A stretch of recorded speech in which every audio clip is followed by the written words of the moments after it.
Welcome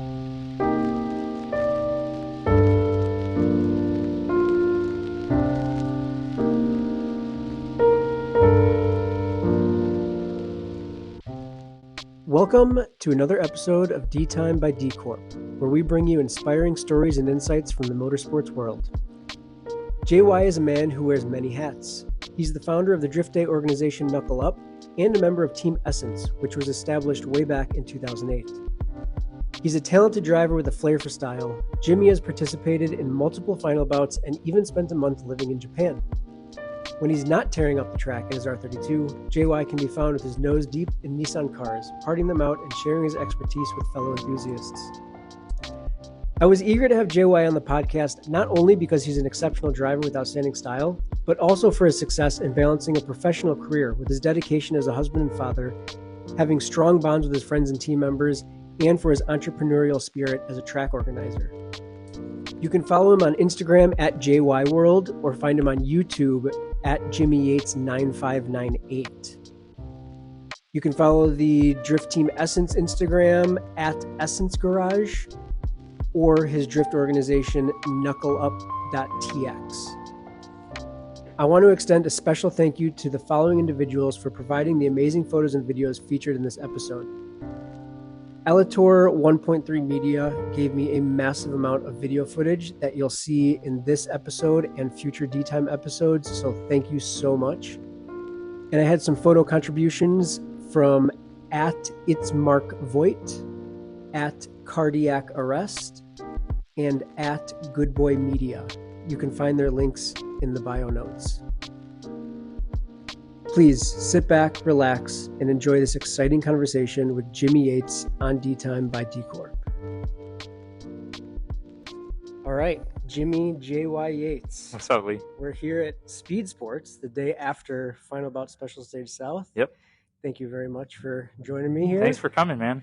And yeah, wanted to ask a few questions about everything that you've learned in the last, well, let's start there. Okay. How long have you been into motorsport for? Actively drifting since 2011. And is that how you got into motorsport then? Was Kinda. I had a 350Z for a few years before I started drifting, and I was trying to prep the car to do like track days because I was with like an older crowd until I ran into Essence Garage back then, Justin, and they kind of just took me underneath their wing and ruined my life. So yeah, I mean, I always like pay attention to drifting, thought it was cool, but I was too nervous to drift because I didn't want to like wreck my car. It was my only mode of transportation, so I never thought it was feasible because I was still in school. But those dudes were like, nah, it's not gonna crash or anything like that. So yeah, I just started drifting and it's been like that ever since. Did you find out that they were being a little overly optimistic, or did you stay out of trouble? Oh, no, I stayed out of trouble. Like, I started driving out at GGP, which was just a huge parking lot event. So the risk of crashing anything was real low. So, and I never was one to like street drift or anything like that. So I just always went to events and the risk was fairly low. So kind of got away scathe-free for a long time. Mm-hmm. So 350Z was your first fun car? Yeah, first fun car, 350Z. And what did you have done to that? Just basic stuff, suspension, exhaust. That was like fairly easy stuff. Nothing too radical. So anything that you did wrong as a beginner? I'm sure you did multiple. Oh yeah, yeah, for sure. Like, I bought I got a quote unquote sponsorship from a coilover brand, and the discount that they gave me was pretty much probably what they like retailed maybe, or like MSRP, they were like, oh, here's your 25% off if you run our sticker kind of thing. And I think the coilovers were still like $1,000 back then. Yeah. So where I could have probably got stance for like 800, from TF or something like that. So that kind of stuff. Or how were the coilovers not good?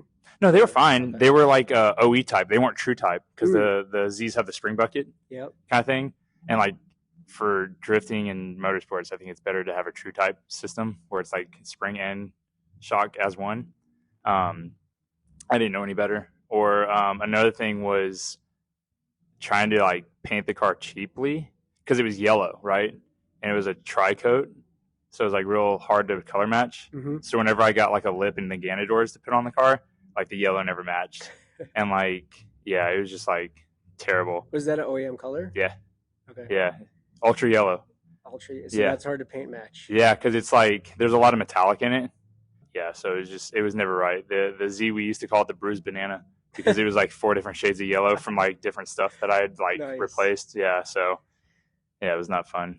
So the coilovers, I actually don't know. I don't know if you know any nerd information about the difference between that bucket type or the true type coilover. Like, why is the true type better? I think the true type better, at least on the Z chassis. You eliminate that bucket and you can put an arm there for more adjustability. So you can have, because whenever you start correcting the camber, I think on the chassis, I think essentially it becomes a toe arm. Yeah. And so you can't dial out all the camber and you'll still have toe left kind of stuff. So I think that arm helps adjust the toe more. Okay. So you went 350Z. What was next? S13. S13. Yeah. And what did you do to that thing?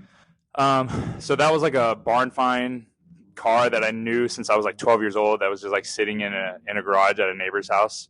They ended up giving it to me for free. Wow. Yeah, S13. It was a 91, power doors, power windows, sunroof, like perfect dual overhead cam, everything. I first got it, bought all like OE Type X Coquiero, R33s, stance coilovers, battle version arms, 4.6 welded diff, and like a bucket seat, Nardi, and drove it. And I drove that like a couple events, and then I SR swapped it, drove a couple events with that, and then rod knocked it. And at that time, cars were starting to be 25 years old, legally importing. And I'm a numbers guy, like spreadsheet guy. So I ran this spreadsheet because I kept a list of like my build of the 180 or the F13. And I realized that if I parted the car out, I could buy like an R32 for half of what I had invested in the S13. And then I could import one and then like put money back in savings. So that's what I did. Everything was better. Yeah. Yeah. So it was like, and it was weird because I don't even remember being that much of an R32 guy. Anthony Patino, he's out here. He drove with us all the time. He always had a JZX90. And I was like, oh, like a sedan drift car would be sweet. But I was a big Nissan guy. And the only car that I thought I liked was the R32. I wasn't a big Laurel or Safiro guy. So I was like, oh, that'd be cool. So yeah, I parted out the S13. I think I made like 15 grand off of it. And then I bought the R32 and imported it for like less than 8,000, I think, at the time.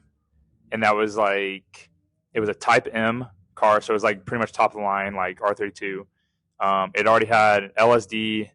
It had coilovers. It had arms. It had bucket seat, steering wheel. I think it had an exhaust. And yeah, it was like kind of already semi drift ready. So I just bought that and just like drove it. Now you're the R32 guy. Yeah, for a long time, for the last like 7, 8 years now. Yeah. Yeah. Man, I got so many questions about this because I don't know much about your history. Yeah. We met fairly recently. Right. So the S chassis. Yes. So you went 300 horsepower, 350Z roughly, down to KA, up to SR. How did that transition go for you? How did you like dropping down in power? Was it frustrating or? Yeah. Like the Z, it never had a diff in it. It had like the factory VLSD. That's how I started. Yeah. And I don't think it ever like locked up right. It always like looking back, I struggled with that car a lot, even though like a Z is like the cookie cutter drift car nowadays. And I never wanted to run like a welded diff. Like I either had the VLSD and the S13, I had a welded diff, but like for like the last 8 years or so, I've been on a 2A. So I think on the Z, it was kind of like weird. Yeah, the power almost doesn't matter if you can't put it down. Yeah. You're one wheel peeling there. But I think the driving the S13 just felt funner going to an SR. I think looking back again, I think sticking with the K with the 4.6, I probably would have become a better driver sooner if I would have stuck with that. That sounds like such a good setup for speed sports. Oh yeah. Did you? Oh, you started in a parking lot. Yeah, we started driving. Yeah, so there was back in the day. There was two venues that we drove for Lone Star Drift. Back in the day, it was GGP, which is Gulf Greyhound Park, and then we went to Mineral Wells, which is out towards Dallas. That one's fast as heck. Yeah, that was like fourth gear. Like people were like good drivers were like hauling ass, dude. Mm-hmm. It was cool. Mm-hmm. And I don't think I ever took the S13 out there. I might have once as a KA car, but I don't remember taking the S13 out there. So what was the first track you went to with the S13? GGP, the parking lot thing. Okay. Yeah, Texas didn't really start driving like tracks until like recently, really, within the last couple of years. Mm-hmm. It was just like parking lots events for a long time. You've been a big part of bringing tracks to Texas Drift. Yeah, I lucked out on this. Yeah, Absolutely. It pretty much fell in my hands, but we'll get to that. 350Z yellow. Mm-hmm. Then what color was the 13? White. And then what did you buy 32 at? Black. Mm-hmm. Black, red, yellow. Yeah, I think going off like factory colors, I was like, I want a black one because they had like maroon, and I'm not a big fan of maroon. I think white or maybe like a silver color maybe they had or something like that. The colors weren't like too good on the R32s, so I was like, I think black would be cool, like whatever. So yeah, I luckily found like one that met every piece of criteria that I had. Black's nice because then you have like your interior, your engine bay. It's just kind of a neutral black. Yeah. When I was looking for the BRZ, it was black, gray, or blue, just because I love that blue so much. It's a good blue. Like, just want that. Yeah. But yeah, then it was just wanted the base. Yeah, I'm super against black cars now. I've seen so many like photos from events that like you just can't see the car. They're hard to it's really, really hard. And since we've been doing night events, I just see like the black cars, they're not very photogenic compared to like everybody else's really bright cars over the last couple of years. It just doesn't compare to me anymore. So where do you get your inspiration for car styling? Oh man, it changes. I don't know, every few years I feel like. The R32, well, so the S13 was BH. BH was the inspiration for that big time. I didn't even ask. Was it Hatch? Yeah, it was Hatch. Yeah. That's why I'm JY, because BH. It's just it was like a funny joke. Like whenever I built the S13, like Justin and Andrew and Imran, the OG Essence guys, they're like, "Oh, dude, like this is like a BH car." I was like, yeah, like, that's my inspiration kind of thing. Yeah. And my friends in college used to call me JY all the time. And so I just like made the moniker of like JY World as a ripoff of BH World. Yeah. And and then I wound up becoming friends with BH. So it was like really funny. But yeah, BH was the inspiration for the 180 Asano. There's a red 180 in Japan that's like red Koki Aero. I think it's a Koki car, but it's like on 1717 like LMGT4s. That car was like a big inspiration and stuff like that. Were you into Japanese motorsport when you? Oh yeah, 350? Yeah, absolutely, big time. But racing? No, not even like racing. Like I was still into like Japanese like drifting and stuff like that, and I knew like the Z wasn't like an S chassis. It wasn't like the cool car to have back then. So I think that's why like all I had was Ganadors, and I had like an Inks front lip on the car. Like I kept it very, very chill because back then a lot of stuff was still expensive because it was a fairly new chassis, you know. I was just trying to make my my 350Z like as much S chassis as I could, you know. But I was like in college on a budget and stuff like that, so I knew better not to like try to spend a bunch of money on like cool aero and stuff like that. So and it just never could be the S chassis you wanted. No, it never could in my mind. Like I've always been, you know, a guy into the 90s, 2000s Japanese stuff, you know. Right. So D1SL, D1GP, stuff like that. So yeah, I knew the Z was never going to be it, and that's why I ended up selling it because I sold it to fund my trip to Japan for the first time. So what year was that? That was 2015, 2016. And what did you do there? So GTR Garage is who I bought the R32 from. They imported and stuff like that. And then they came out to Texas to come watch one of the rounds of Texas street legal back then and stuff like that. So they showed up, and we were just chit chatting. At the time, I just quit my job because I was like, I didn't like this job. I'm gonna find another one. I didn't have anything lined up. I was just like, whatever. I'm like, quit. I'm free. Whatever. So we were chit chatting, and they're like, well, if you have time, you can come to Japan. Like, you're more than welcome. Burst Speed Mike was actually there at the time, and he was like coming home. So they had the apartment open, and they're like, yeah, as soon as Mike leaves, you're more than welcome to come over. So I think like a couple of days later, I booked my trip like for a couple of weeks after that, and flew out there, stayed down there, and just kind of hung out, did some drifting. I worked in one of the they had this mechanic dude that they worked with, and I helped them swap like a SR into a S14. So I like helped him do that, and then just like I hit a bunch of up garages and like find parts so I could like sell to fund the trip while I was there. And then did some touristy stuff, like hiked and saw some temples and stuff like that. So Was this an extended trip? yeah, I was there for like 30 some days, like a month. Nice. Yeah. And I heard there was, if I remember correctly, there was a track mishap that happened. Yeah. It was like I flew out, got picked up. Then the next day was like D1 SL, but it was like D1 Street League, but it was like the feeder series, like West. And so I like went and showed up with my camera. They thought I was like some kind of photographer, so they let me on track. Nomakin was there. So we did all that thing.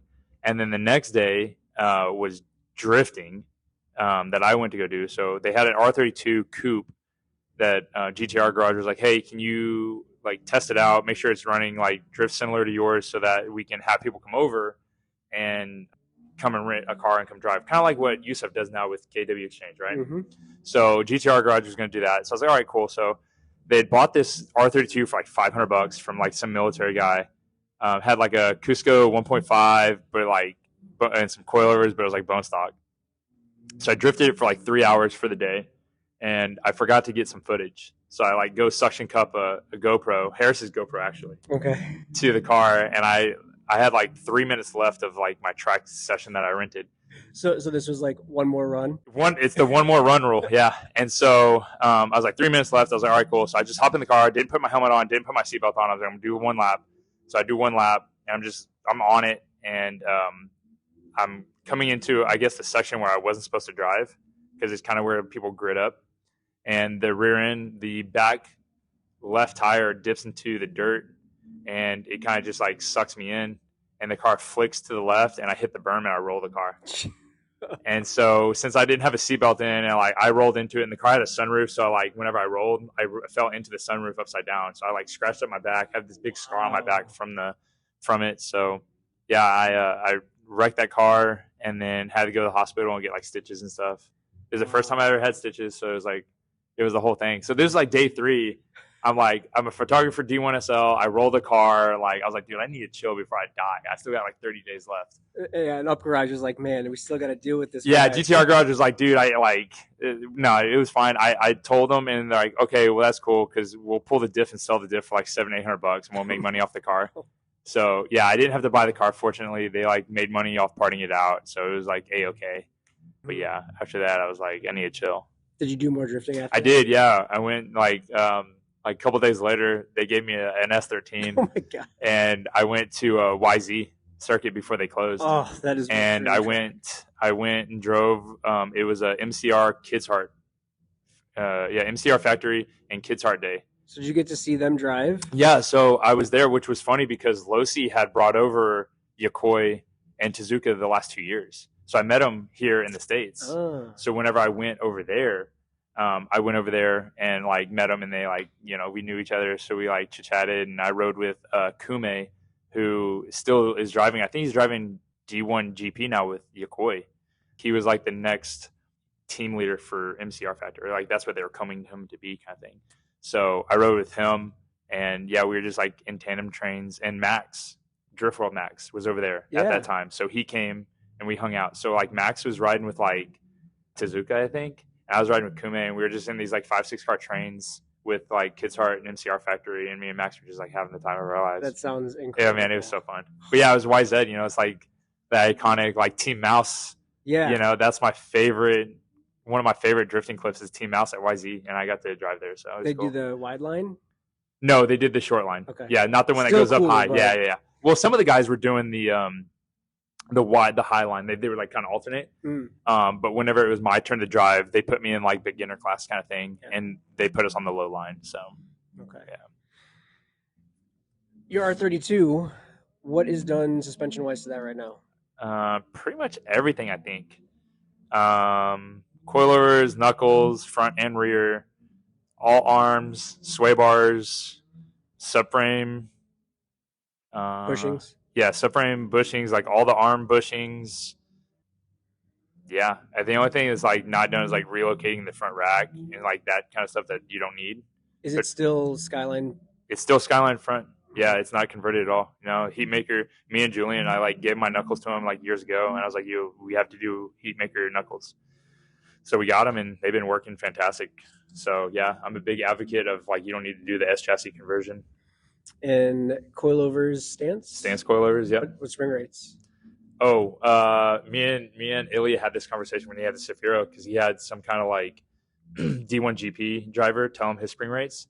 So are Severo and Skyline same? No, they're not. Okay. But like the rear maybe, but the front's definitely not. So I think on the Skyline, I think it might be like 9.7. I think I went up 1 on both whatever normal is. So maybe if normal is like 8.6, I think mine's 9.7, but it's been years. I don't even remember. Yeah. And so obviously it's working for you, and you just don't care that much. Yeah, I think the biggest thing that really helped it was sway bars. Really? Yeah. So I'm very curious on why that is. I don't know. I felt like the car, like, so it was when the car was red on Garson's, I like lowered it a lot. I didn't want it to like bump and rub because of the rear wheel wells, because of the door and stuff like that. It's like sedan stuff is pretty hard. So I was like, all right, if I put sway bars in and make it like stiff, it won't like body roll and it won't rub. Yeah. Like that was my whole idea. And so I got some white line racing like sway bars, and the car just felt like it created more grip. Like it wasn't losing grip on body rolling. Mm-hmm. So yeah, it just works. I don't know. Yeah. Cool. Yeah. So let's go back to the heat maker knuckles that you have. Yep. What's the setup on that? Are they so the heat maker R32 knuckles are based off like a B knuckle style. So for the Skyline, you have, or at least on my car, it's S14 lower control arm. Wider? What's that? Is it longer? Yeah, it's longer because it's the R32 and S13 share the same lower control arm. So if you swap to a S14, it's longer, so it gives you the camber. So it's the R32 heat maker knuckle, S14 lower. You can run like the Maxima tie rod from like a 98 to 01 or whatever, or PBM tie rods. You have rack spacer on both sides. And then the like trick is that I have the Cusco upper arm. So Cusco makes a one-piece upper arm, but they short it 10 mil. So since it's like a double A-arm setup, you shorten the top and you extend the bottom so you can have camber. So a lot of people, they just do the top A-arm and they get like the adjustable ones. Mm-hmm. But I've heard that those are like either hard to adjust or they like back out and stuff like that. Like they're not that good. So Cusco makes them. Are the Cuscos adjustable? No, they're solid fixed. Wow. Yeah, so it's like an OE style, but they just shorten it, bushings. So you throw that in there to crank the top in, and then S14 over to push it out. And then, yeah, the R32 knuckle and tie rods and tie rod spacers. And then, of course, you put like a big spacer up front. So like I have like a 30 mil spacer. So what's the effective offset? So I run a 7. Right now I'm running a 17/9 plus 22, so it's essentially -8. Before, with the Garsons, I had those wheels built to 0. So it was 17/9 -30. And the tie rod spacers. Yes. Thread in? Yeah, thread in. Yeah, they're just like the GK Tech or Maverick Motorsports makes them too because they're super cheap. I had Maverick. Yeah, you just throw them into the rack and they're good. Yeah. I love those things because they give you way more than just the slip on, and it's safe. It's safe, yeah. And then you cut off your bump stops off the low control arms, and then you can like weld the plate there so it doesn't hit the control arm, or you can do like some kind of like adjustable bump stop so that you're like whatever. But I've always just ran no bump stop. So, and Heatmaker has these knuckles available. Yeah, absolutely. You can send your cores in. That's the easiest way. I know with like Julian, his website says like sold out. All you have to do is like read the instructions, just send them in. He'll mod them and then send them back. Perfect. So, I love Julian Yes. Heatmaker. So recently, since I believe last final bout, you've made some more front suspension changes. Well, change, and you raised it a little I bit. did. And why and how did that work out for you? So, I told myself after final bout 5 that I was going to raise the car and change things because I felt like I checked the box of making a cool car. Like I don't have to prove to anybody or myself that I can like make a cool car. The R32 is a pretty boring chassis sedan wise because it's pretty much like you have BN or like you can use like OE aero like GTR stuff. So there's not much like styling differences on the thing, but I feel like I've reinvented that car enough times that like there's not much else I can do to it kind of thing. And just the level of driving locally has been getting better, and I was very aware of the hindrance of my car being low, that it was holding me back from progressing as a driver. And of course, you see it all over, the internet. When you're into drifting, you're following all these different drivers, and you're seeing all this cool stuff, like this different driving and stuff like that. So I really just got into like focusing more on driving more than just like the whole picture. So yeah, you raised the front and the rear. Raised the front and the rear, and then I went up in tire size. To what? So from to so I was a 215/40 in the front and a 225 or a 235 in the back, and now I'm at 235/40 and a 265/35. And so how did these changes work out? Best thing ever. Really? Yeah, absolutely, hands down. Like I should have made this swap a long time ago. The car, like, you can put it anywhere you want it. You have a lot more driving confidence in the car. The car doesn't feel like slippery or can wash out or something like really uncontrollable. Like I get like the point of drifting is like it's to look cool while doing burnouts. Right. And like you're not trying to like build something that can be controlled kind of thing, right? Like that, whatever, I forgot the phrase, but it's so much more funner now. And maybe it's because I've been doing it for a long time that like I've done all the other stuff, that this is something that I haven't like really done and like accomplished. But like driving really, really fast and like being able to like put the car on someone's door in confidence and being able to like know the limit of the vehicle, like that's very rewarding after you like do a lap and you're like, holy shit, like this is where it's at now. I know the feeling. Right. I mean, being low is cool, and it's amazing that some people make it work extremely well. Absolutely. I mean, my teammate Simba Yes. is like one of the lowest S chassis out there, and I can't keep up with it. I don't know how Simba does it either. Like there's a lot of drivers that still have really low cars that are like doing it, and I've just accepted that they're better drivers than me. Yeah. So like I have to change to make myself a better driver. Like that's just what it is. Yeah. It's very being self-aware. Yep. I remember the first set of knuckles that I had Julian make me for the Supra. I told him, I was like, don't make it too crazy. It's still a street car. Like I don't need crazy angle on that. By the time I came around to the second pair of knuckles, I was like, keep me as much angle as you can. Like I'm sick of having the car hold me back from what I'm capable of doing. Right. And even with the BRZ now, I raised it and like I kept inching it up until I got to the point where there's no more rubbing in the front. Yeah. And now today and yesterday, I've been having a blast, like actually being able to try reverse entries and not have the car hold me back. Yeah, it's like I was a lot of time. It wasn't until like we came back from final bout, I raised the car up, I raised the car up in the front, and then I put a 235 in the back or in the front now, and just having that much more tire in the front was able to like control the car, and it was like literally the best driving day. It was like the weekend after final bout. I like bought a 235s driving home, put them on, raised the car up, and we just had like a private day here, and it was just like me, Jacob, and Kevin, and we were just like ripping lap after lap after lap, and it was just like because Kevin did the same thing, and it was just like we were just on it. Yeah. But at the same time, it's not really anti-drifting or anti-roots of drifting No. to raise your car, because drifting it's the art form of motorsport. Right. So regardless of whether it's driving or the car style, Yep. there's no set like this is the best way to do it. It's how do you blend the machine with the driving, Right. and everything's exciting. Right. It still needs to look good. No, absolutely. I think so. It's just natural progression. Like I've seen it from my peers that have been driving.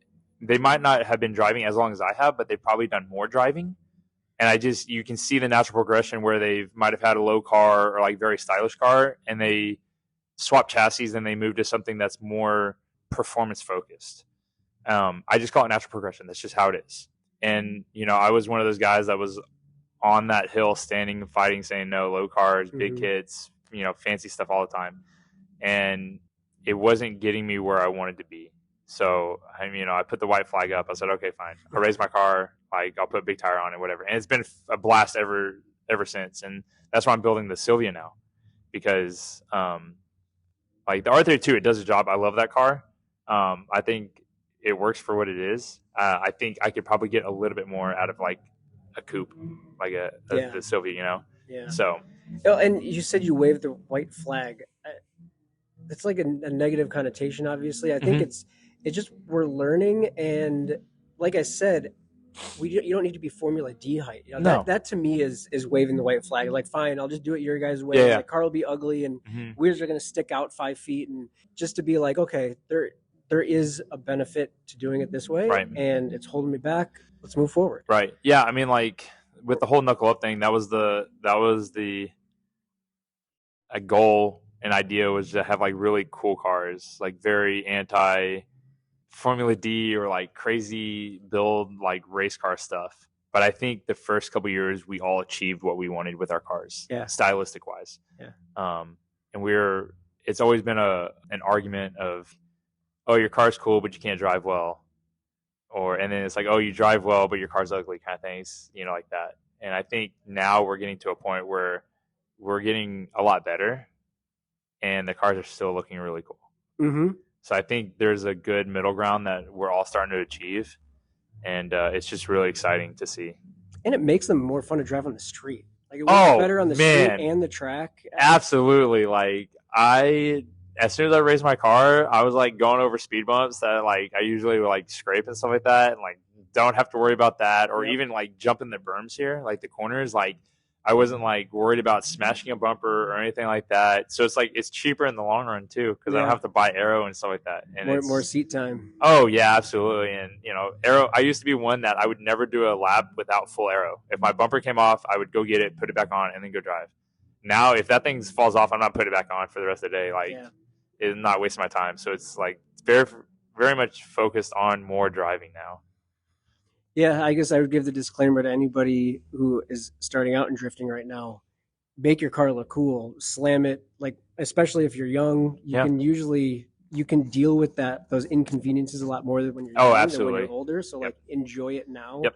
And the super slammed, you're not a very good driver anyway, so it doesn't really matter that much. No, not If that's your passion and your goals is to have a lower car and like want to look cool and not focus on driving, by all means do that. Like raise your dreams, do whatever you want, and when you come to the mindset of wanting to drive more, then you know what you have to do. Yeah, that's all it is. It's easy.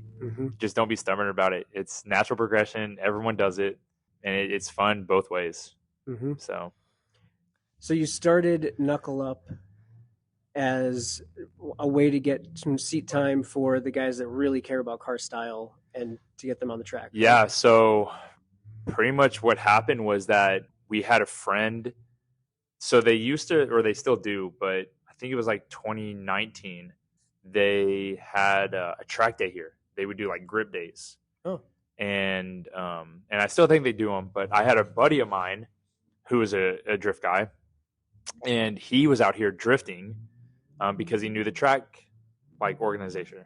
And so he came and did it, and I saw it, and I was like, Brad, you have to like let us out on this track. Like, I was like, whatever. So the next time they did it, myself, Andrew, Zach Triggs, and Brad, I think us four were the ones that came and drifted.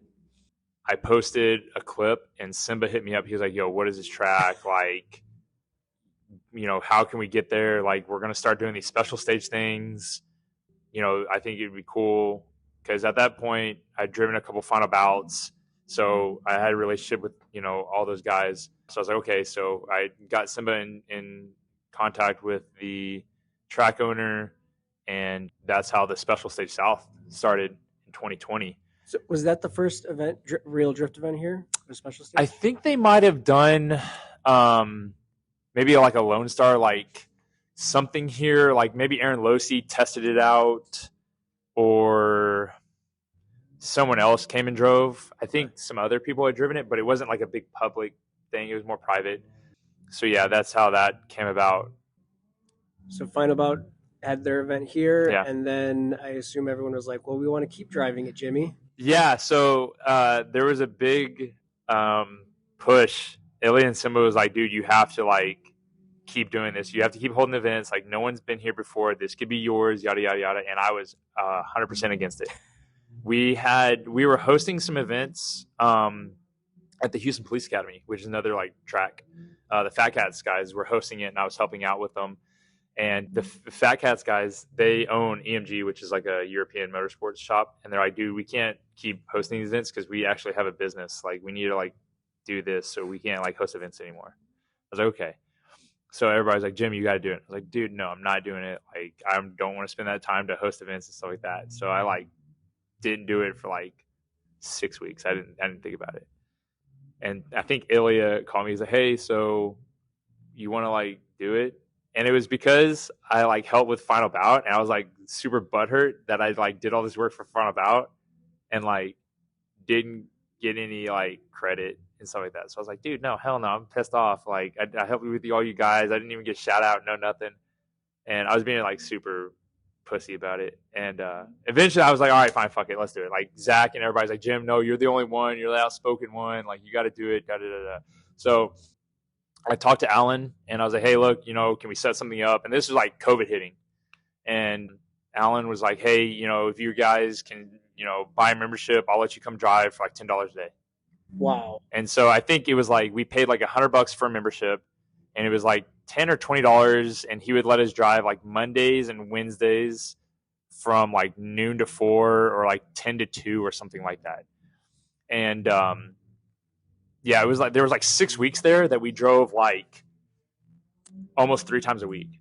Incredible. Yeah, so it was like I would work from home those days, but I would just like work in the morning, come out here, drive for a little bit, and go back to work. And so that jump was like a big, like everyone got really good really quick. Everyone else noticed it. Yeah, for sure. it was so awesome.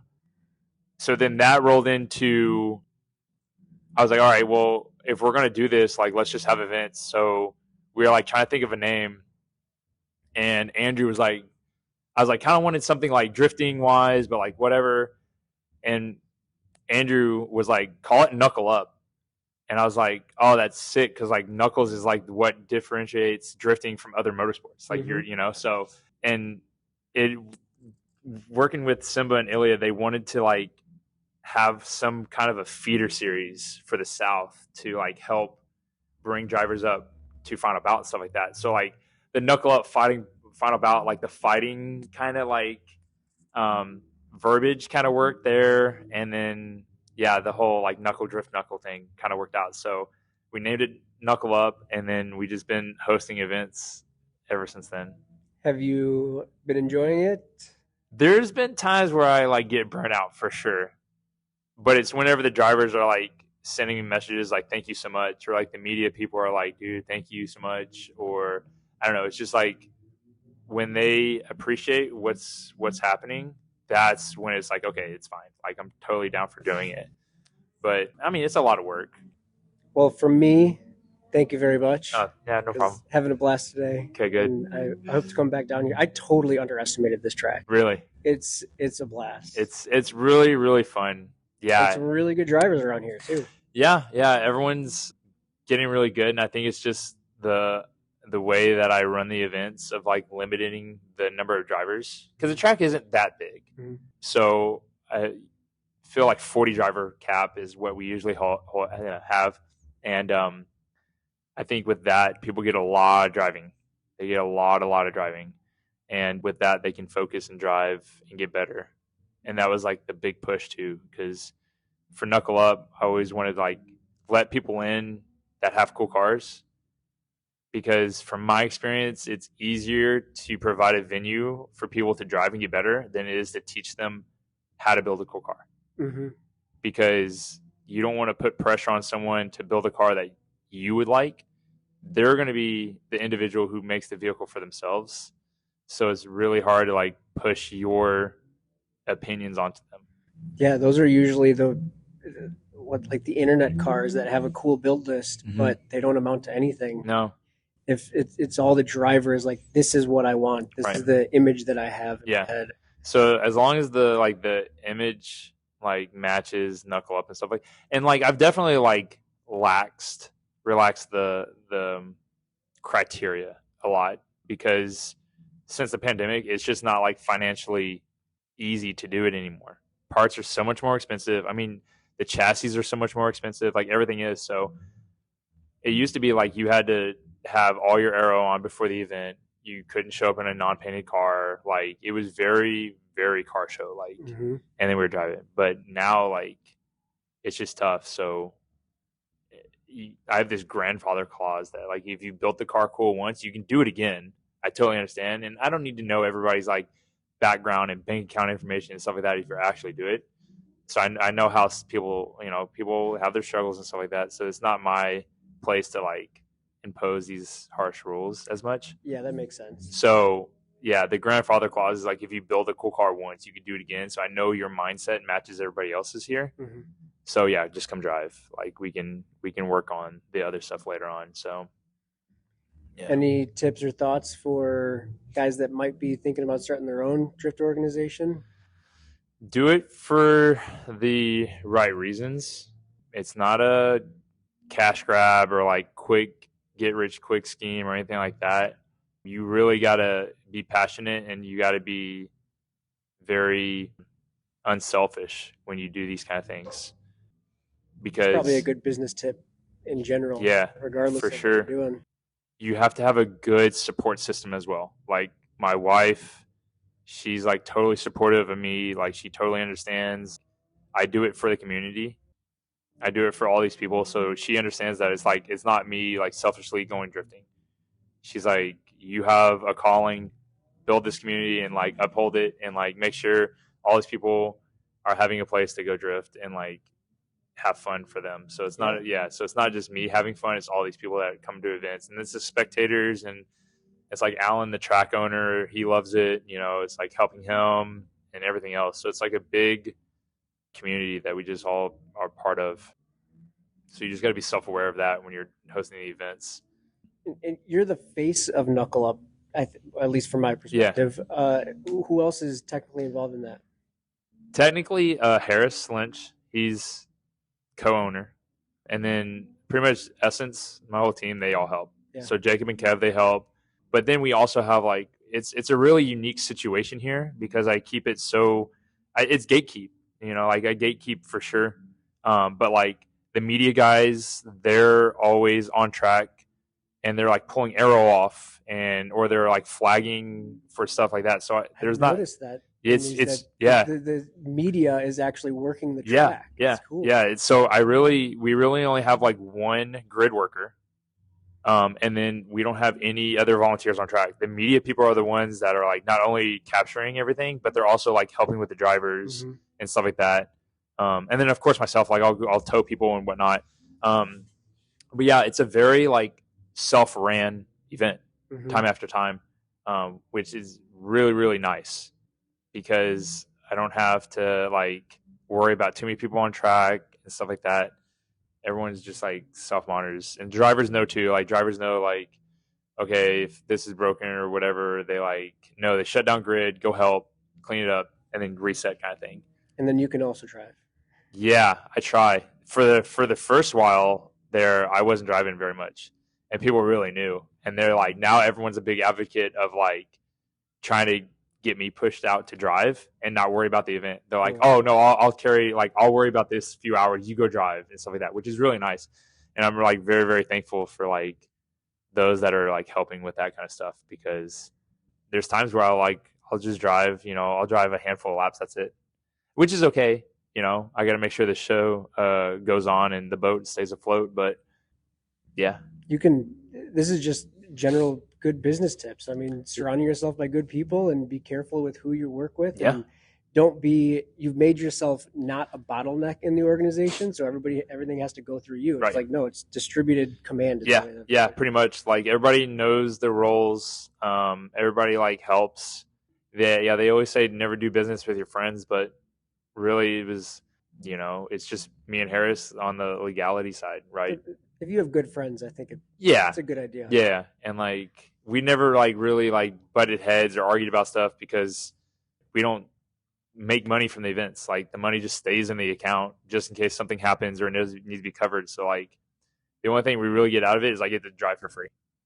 That's it for my time. But like my time is spent like working with like Martino on designing stuff in the calendar, or like working with Alan and stuff like that. There's hours and hours and hours of back behind the scenes stuff that essentially pays to like for me to go drive, kind of thing, Yeah, which is it's a really important part that I think a lot of drivers take for granted, is they think the operators are making a ton of money, and almost entirely everybody who runs a drift organization, any motorsport organization, they're not making that much money. No. I mean, until you get to F1 level or something. Yeah, with like big corporate sponsorships and stuff like that. But like all the sponsors that we have, my pitch is like, hey, look, I think your company is really cool. I would like to advertise your company at Knuckle Up. I don't want any money. Like if you can provide prizes for our double cup competition, that would be fantastic.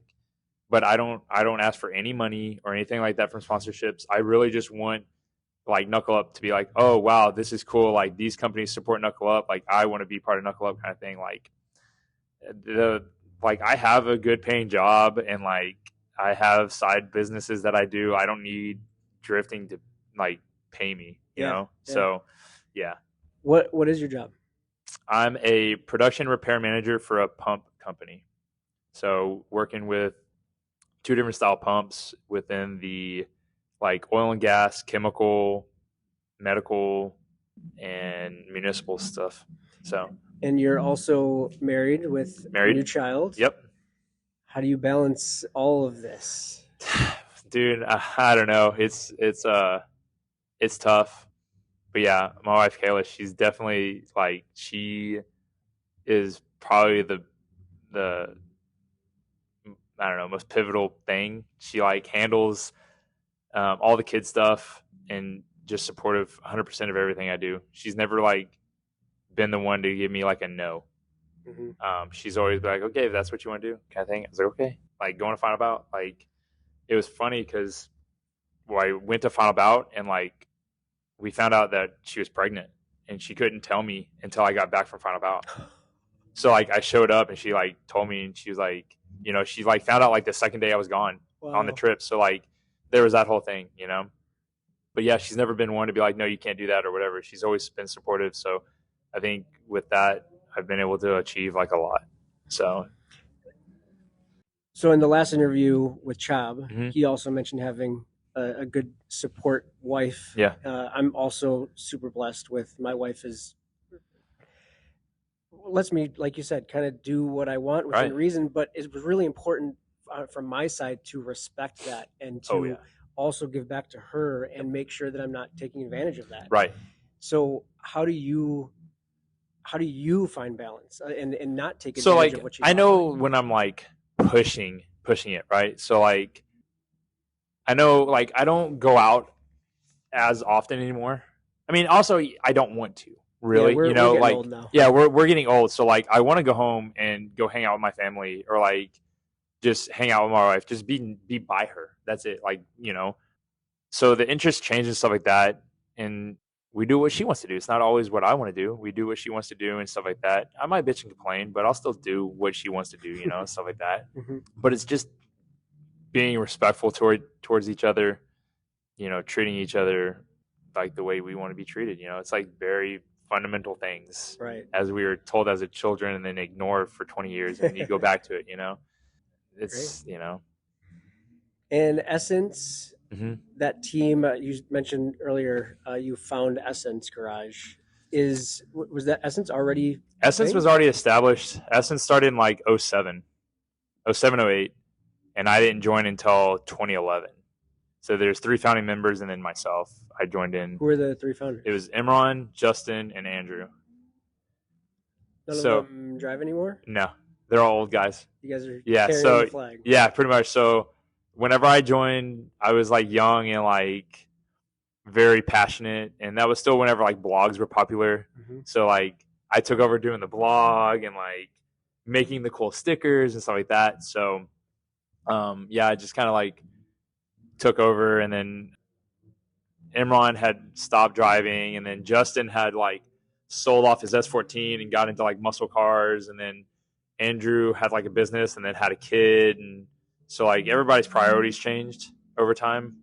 So yeah, and then I was just the one that was like fairly okay, and then new members join in over time. You include your friends and stuff like that. So yeah. Do you see yourself moving on it at any point? I think I'm too deep now with Knuckle Up and stuff like that. I think I probably had a window that I could have gotten out. I'm glad you missed it. Yeah. I don't know. I think to have longevity in drifting, you have to have a good foundation and build up from there. Which would include what? So my thing, I've always told people, like, I didn't really start drifting until after college. Like, I got a degree, I got a job, and then I started like to really get into it. I've never been one to go into debt. I've never used credit cards to build a car or anything like that. Makes one in the drifting community, I think. Yeah, like I've always like tried to hustle. Like I've been partying out or selling parts for like years, and that's what's been paying for drifting. Really, my second job of just like partying out S13s over the years. It's a pretty good balance. I'm sure your wife appreciates where like your main source of income then is main source of income pays bills and like savings and like all that other stuff, and then like parting out cars and stuff like that, or flipping parts and whatever. That's what's been paying like for drifting for like at least the last like 5 years. Yeah. Well, you said that's how you got into your R32 to begin with. Yeah. Is that your first entrance into that? Yeah, kind of. It was kind of funny because that was like the first big one. I'm like, holy shit, like you can make money off this. And then the second biggest one was some dude. I bought like this crazy like project. It was like an S13 project. The guy wanted like $2,000 or $2,500, and it was like a full like fresh RB25 build, like everything. And like I bought it for like $2,500. I partied it out and made like $18,000 off of it, and I bought my wedding ring with it, and I married Kayla with that money.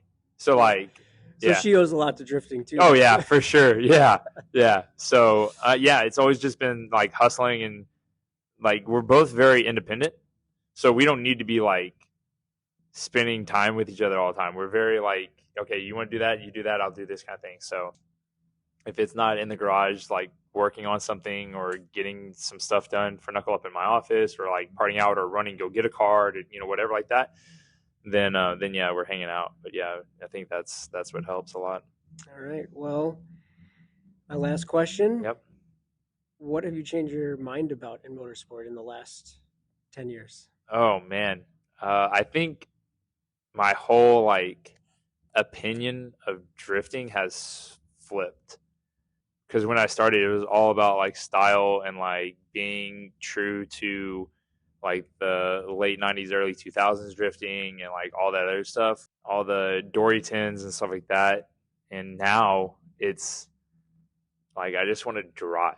Yeah. I just want to like whatever is the easiest and most like smooth procedure and operation of drifting. That's what I want now. Like I want to just be able to like turn my car on and drive. Yep. I don't want to like worry about anything else. I feel that. I don't like. I mean, yeah, I still want a cool looking car, but like I don't care if like something is falling off or like my wheels don't match or like like Be whatever. careful there, Jimmy. You're getting a little aggressive with the not caring about. Dude, it's just like way easier to like not to worry about it. I mean, I'll still like follow suit, I feel like, but I just know that it's like for me, my new goals, like I can't worry about that other stuff right now. Mhm. Like I still will yeah. I mean, I still will be presentable. Good. Because drifting ugly cars, no one wants to. Yeah, I'm not gonna be drifting like a stock E46 without bumpers I or want to something see like cool that. cars drifting, But they don't have to be. Yeah, I'm still gonna have style. like a bright colored car with fiberglass body kits and stuff like that. Perfect. But yeah. So. Right. Well, on that note, let's go drive. All right, cool. Let's go. All right. Thank you so much. Yep. Thanks. This is awesome. All right, later.